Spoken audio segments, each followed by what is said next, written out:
दोस्तों, एक बार की बात है। एक गांव में एक किसान अपने बेटे के साथ रहता था। वो जिंदगी के मुश्किल से मुश्किल टाइम में भी शांत और पॉजिटिव रहता और हमेशा ये कहता जो होता है अच्छे के लिए होता है, बस ऊपर वाले पर भरोसा रखो। उसके पास एक घोड़ा भी था जिससे वो बहुत प्यार करता था और उसे अपने परिवार का सदस्य मानता था। एक दिन वो घोड़ा कहीं चला गया। किसान ने पूरे गांव में उसे ढूंढा पर वो कहीं नहीं मिला। सभी गांव वाले इकट्ठा होकर किसान के पास गए और दुख जताते हुए बोले, आपका घोड़ा खो गया। ये बहुत बुरा हुआ, आप बहुत बदकिस्मत हैं। इस पर किसान ने मुस्कुराते हुए कहा, भले ही मेरा घोड़ा खो गया है, पर जो होता है अच्छे के लिए होता है। मुझे ईश्वर पर विश्वास है। गांव वालों को किसान की ये बात समझ नहीं आई और वो अपने अपने घर चले गए। कुछ महीनों बाद वो घोड़ा वापस आ गया और इस बार वो अपने साथ कई और जंगली घोड़े ले आया। सभी गांव वाले फिर इकट्ठा हुए और उत्साह से बोले, आपका घोड़ा खो जाना अच्छा था। अब आपके पास इतने सारे घोड़े हैं, आप कितने खुशकिस्मत हैं।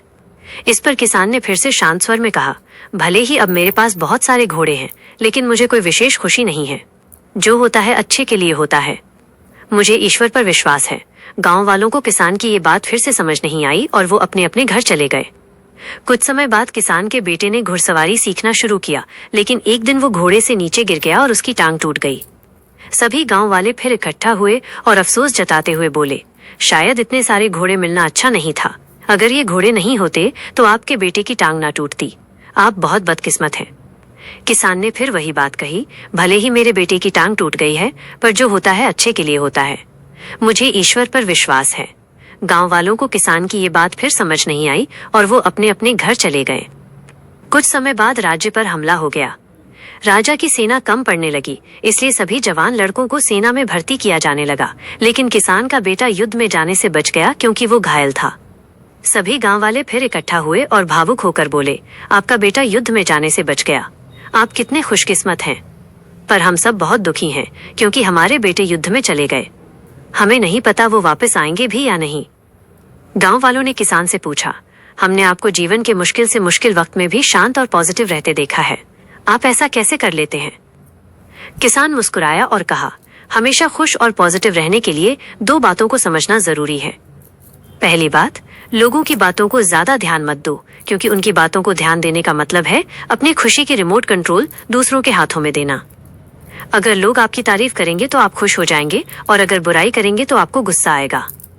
अगर आप लोगों की बातों पर ध्यान दोगे तो आपका दिमाग अशांत हो जाएगा और आप अपने जीवन के जरूरी कामों पर ध्यान नहीं दे पाओगे। दूसरी बात, कभी भी किसी बात को तुरंत अच्छा या बुरा मत कहो। जिस तरह किसी किताब के सिर्फ एक लाइन को पढ़कर ये नहीं बताया जा सकता कि पूरी किताब अच्छी है या बुरी, उसी तरह लाइफ के किसी एक इंसिडेंट को देखकर ये नहीं कहा जा सकता कि वो पूरी जिंदगी के लिए अच्छी थी या बुरी।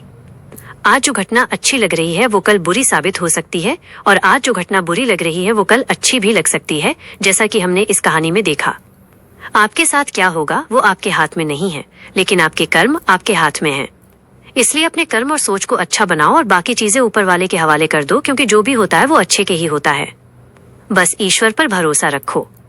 दोस्तों, हमारे आसपास कई लोग हैं जो अपनी जिंदगी में मुश्किल दौर से गुजर रहे हैं। हो सकता है कोई हिम्मत हार चुका हो, कोई खुद को अकेला महसूस कर रहा हो या कोई अपनी परेशानियों से लड़ते लड़ते थक चुका हो।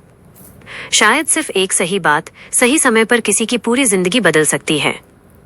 अगर आपको ये कहानी पसंद आई और इससे आपको प्रेरणा मिली तो इसे जरूर शेयर करें। क्या पता आपका एक शेयर किसी के जीवन में रोशनी ले आए, किसी को उम्मीद दे दे या किसी को फिर से मुस्कुराने की वजह मिल जाए।